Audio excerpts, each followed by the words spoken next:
क्रिस्त ते मोगाच्या भावांनो आनी भयणींनो, तुमकां समेस्तांक स्वागत. आमी थोड्याच दिसा आदीं नातालांचें फेस्त आचरशिले आनी आतां ह्या नातालांच्या फेस्ताच्या आठवड्यांत आमी नियाळ करता भाग्यवंत कुटुंबाचें फेस्त आचरचेवच्या ह्या संदर्भी ह्या भाग्यवंत कुटुंबांत कितें सगळें घडलें आनी ह्या घडिता मुखांतर आमकां कसलो एक फायदो अत्मीक फायदो मेळटा गी म्हणलें आमी चिंतून पळोवया. जेजूच्या ल्हानपणा विशीं आमकां विशेश तराची जाणवाई पवित्र पुस्तकांत मेळना.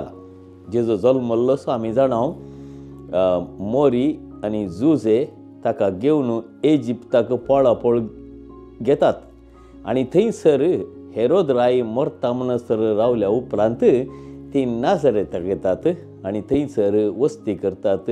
तांचें जिवीत ती जियोवन मुखार सितात. पूण आमकां वाचूंक मेळटा एक घडीत जेजू 12 वर्सांचो जाल्लो सो थंयसर आमी पळयता ती जेरुसलेमाक पयन करून वेतात आनी थंयसर धाकटुलो जेजू टेंपलांत फारिसेवां मदें शास्त्री मदें तर्क करून आशिल्लो 2 दिसां उपरांत जुजेक आनी मोरयेक मेळटा. मोगाळ भाव भयणींनो, भाग्यवंत कुटुंब आमकां एक देखीचें जावंक जाय आनी तशेंच एक प्रामुख्यतेचें लिसांव आमकां मेळोंक जाय भाग्यवंत कुटुंबांत थावन. आमी जाणाव हर एक लग्न एक ल्हानशी इगर्ज माता बांदचो एक संदर्भ, एक कुटुंब. मोरी आनी जुजे आनी जेजू सांगाता मेळोन भाग्यवंत कुटुंब तें जिवीत जियेतात आनी ह्या जिविता मुखांतर आमकां कसलें प्रेरण मेळटा म्हणलें आमी समजून घेवंक जाय. आतां तांच्या जिवितांत व्हड व्हड संगती घडिल्ल्यो आमकां दिसून येनात. थंयसर ग्रेस्त कांय ना. थंयसर आसा विधेयपण, माया मोग आनी तशेंच एकामेका आदर्सून सुदारसून व्हरचो तो स्पिरीट. पळया भाव भयणींनो, हर एक काजारी जिवीत आमकां आपोवणें दिता आमी जियोंक जाय क्रिस्ती जिवीत. भाग्यवंत कुटुंबांत आमकां पळोवंक मेळटा कशें मोरयेन आनी जुजेन जेजूक त्या ल्हानपणाचेरच जुदेवांची रीत रिवाज शिकयली आनी कशें ती जेरुसलेमाक वचोन तांचो साक्रिफीस ती भेटयताली, मागणे रजार ती करताली. लोकाच्या वांजेलांत 2 अध्यायांत 40 आनी 1 वळींत आमकां तें वाचूंक मेळटा. पूण जावं पुरो जुजेक आनी मोरयेक एका तराची बेजाराय आसली. जेजूक सर्व सवलत्यो दिवंक तांकां थांकोंक ना म्हूण. पूण जाल्यारय आमी पळयता केदाळा जेजू टेंपलांत रावलो आनी थंयसर ती सोदून आयिल्ल्या वेळार जेजू कितें म्हणलो, म्हजें मिसांव जावन आसा देवा बापाचें मिसांव.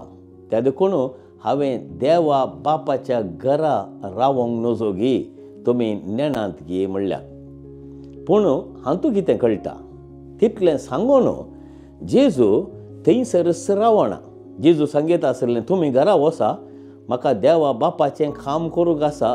देव टेंपलांत ताचे खातीरच हांव ह्या संवसाराक आयलां, तुमी घरा वसा म्हणना. पूण विधेय जावन जेजू तांचे संगी घरा फाटीं येता आनी ताचें काम तो करता.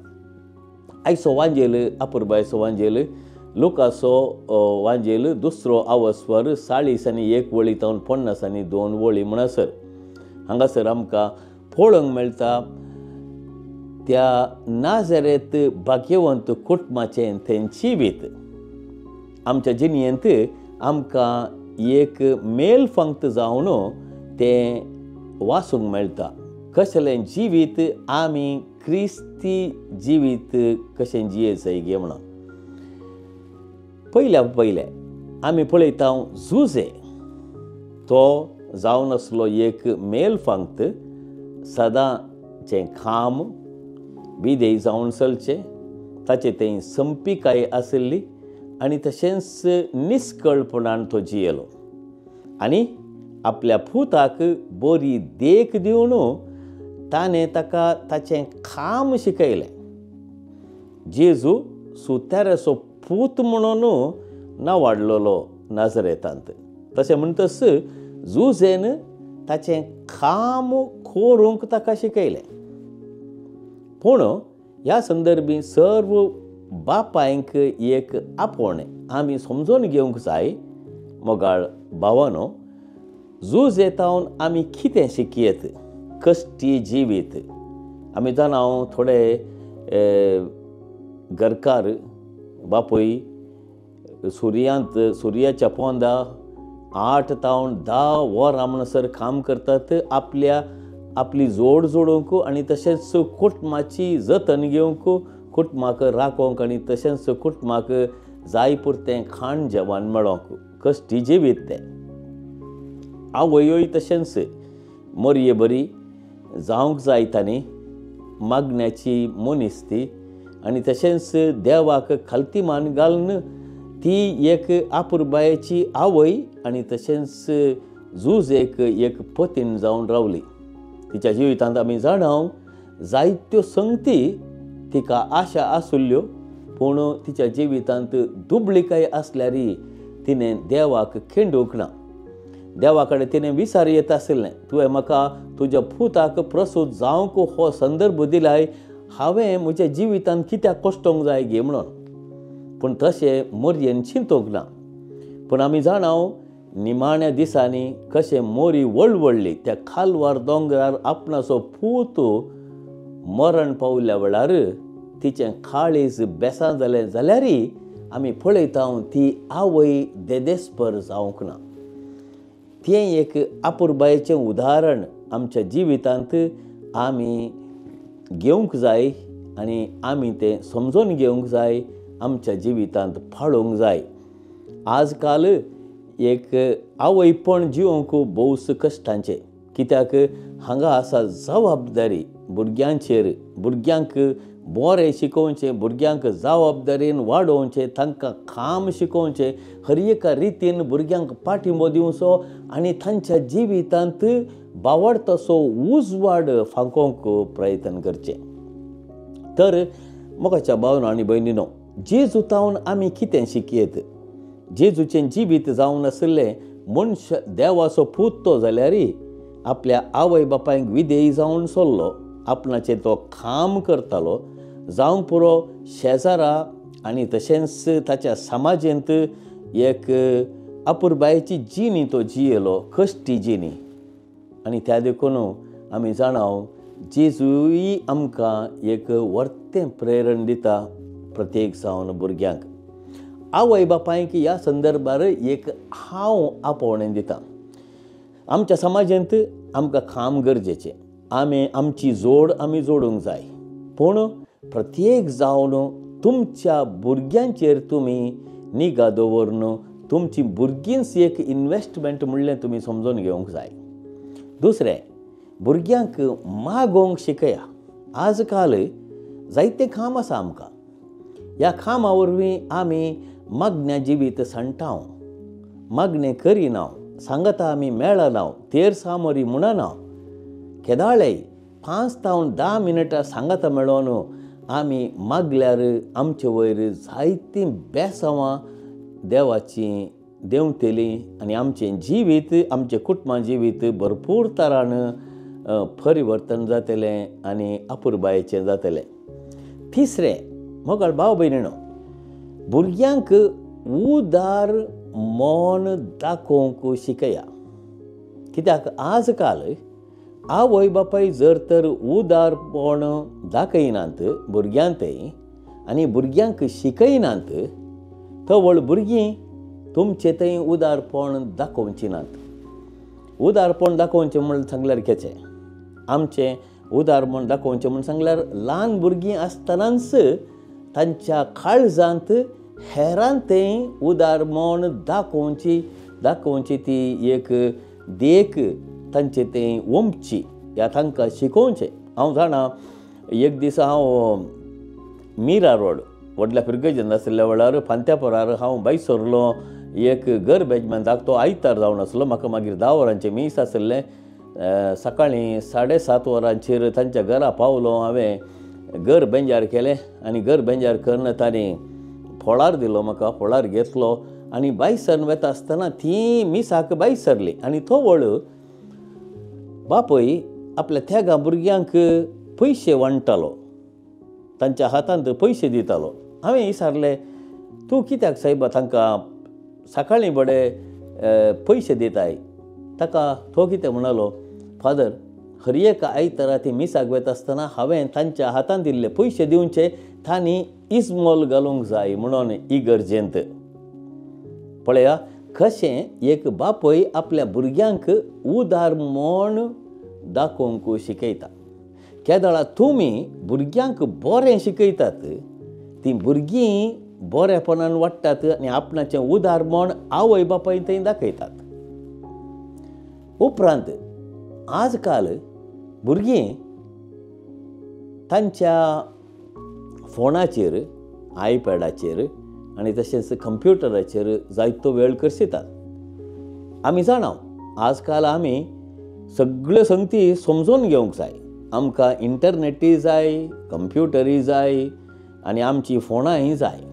पूण थोड्यो फावटी कितें घडटा, भुरग्यांच्या हातांत असलीं हातेरां, असलीं उपकरणां दिल्ल्या वेळार जर तर ती सगळो वेळ त्या उपकरणाच्या फाटल्यान आसात, तांचें जिवीत कितें जावंक पावता म्हणलें आमी समजून घेवंक जाय. कितलो वेळ पाड जाता, कितलो वेळ कसल्यो कसल्यो संगती आजकाल फोना मुखांतर, कंप्युटरा मुखांतर तांणी पळयत म्हणलें आमी जाणा. त्या देखून आवय बापायनो तुमी भुरग्यांचेर निगा दवरूंक जाय. भुरगीं कितें पळयतात, भुरगीं कसो तांचो वेळ पाशार करतात म्हणलें तुमी निगा दवरल्यार खंडीत जावन भुरग्यांक जबाबदारेंत तुमी वाडयतात म्हणल्याक कांयच दुबाव ना. उपरांत आनी एक गजाल गरजेची, भुरग्यांक आमी शिकोवंक जाय वडिलांक मान दिवंक आनी तशेंच आमच्या घरा कोणी आयिल्ल्या वेळार तांचे सांगाता बसोन उलोवंक तांकां शिकोवंक जाय. जायते फावटी आमी आजकाल आमच्या कामांत इतले मग्न जावन आसावंगे आमी भुरग्यांक ती बरी संवय शिकयना. भुरग्यांक ल्हान आसतनाच कोणी सैरीं धैरीं आयलीं तांकां आपोवचें, तांचे कडेन उलोवंक एक संदर्भ करून दिवचो आनी थोवळ भुरगीं एकामेका साळावळेन उलोवंक शिकतात. हांव जायत्या कुटुंबांक भेट दिता आसतना हांव पळयतां भुरगीं कोणी मनीस आयिल्लो पळयल्ल्या क्षणां भितर धांवतात, मागीर ती भायरच येनात. आनी थोड्या फावटी आवय बापाय ती जबाबदारी घेनात भुरग्यांक आपोवन त्या सैऱ्या धैर्या लागीं उलोवंक. हांवें पळयलां हें. एक दीस म्हज्याच कुटुंबाच्या घरा एक दीस गेल्ल्या वेळार आवय बापाय मेळ्ळीं, ती उलयली आनी हांवें भुरगीं नात गी म्हूण विचारल्याक ती भुरगीं भितर आसात, काले करतात, ती फोनाचेर आसात, कंप्युटराचेर आसात. हें चिंतून म्हाका इल्लें बेजार जालें. कित्याक भुरग्यांक आमी अशें शिकयल्यार तांचो सामाजीक संबंद तांणी कसो बांदून हाडचो. मोगाळ भाव भयणीनो, भाग्यवंत कुटुंब आमी बांदून हाडचें म्हूण सांगल्यार हर एका रितीन भुरग्यांक बऱ्यो संवयो आमी शिकोवंक जाय. कित्याक तें जावन आसा तांचें शिकप शिकचें इस्कॉल, तो जावन आसा एक संदर्भ, ती जावन आसा एक ल्हानशी इगर्ज माता तुमी बांदची घरा भितर. आनी निमाणें कितें सांगचें हांवें, भुरग्यांक इल्लें शिकया. भुरग्यांक तांचें वस्तू रुमळोवंक शिकया. भुरग्यांक तांणी रावचें तें रूम, तें कूड नितळ करूंक शिकया. आनी ताचे भायर कुसदांत आपोवन इल्लेशें रांदूंकय शिकया. थोड्या भुरग्यांक कितें रांदचें म्हूण कळीत ना आनी ती जर तर लग्न जाली जाल्यार कितें करतली म्हणलें तुमी चिंतून पळयलां गे. भुरग्यांक सर्व संगती आमी शिकयल्यार ती मोतीच्या जाणवायांत मात्र वाडनात, बगार तांच्या सदांच्या जिवितांत जें कितें तांणी करूंक जाय तें करूंक ते शिकतात आनी तांचें जिवीत मुखारी भोव सलीस जातलें. मोगाळ भाव भयणीनो, भाग्यवंत कुटुंब आमकां जायत्यो संगती शिकयता. आज इगर्ज माता भाग्यवंत कुटुंबाचें फेस्त आचारसंहिता ह्या संदर्भी मागया आमी आमच्या कुटुंबांत भाग्यवंत कुटुंबाचो तो स्पिरीट आसा करूंक. बरें शिकोवन, बरें उलोवन, मागणे रसारांत आनी मनोरंजनय आमी सांगता मेळोन अनुभव केल्यार आमच्या जिवितांत खंडीत जावन बरेंपण येतलेंच. आमचीं भुरगीं जावन आसात आमचें दायज. तुजें बँक अकावंट न्ही या तुजी आस्त बदीक न्ही, केदाळ तुमचीं भुरगीं बरीं आसात. तीं बऱ्या जाणवायेन आनी बऱ्या नडत्यान तीं वाडटात, देवबिरांतीन तीं वाडटात, एकामेकाच्या माया मोगान सोडदोडीन जियोंक तीं शिकतात. तवळ तुमी भरपूर तरान तुमच्या मुखल्या जिविताक एक दायज करून दवरलें म्हणलें खंडीत. मागया आमी जेजूक आनी मोरयेक आनी जुजेक पळोवन आमचें जिवीत भाग्यवंत कुटुंबा भशेन बांदून हाडूंक आमी प्रयत्न करया आनी त्या कृपे खातीर आयच्या मेसाच्या बलिदाना वेळार आमी मागया. आमेन.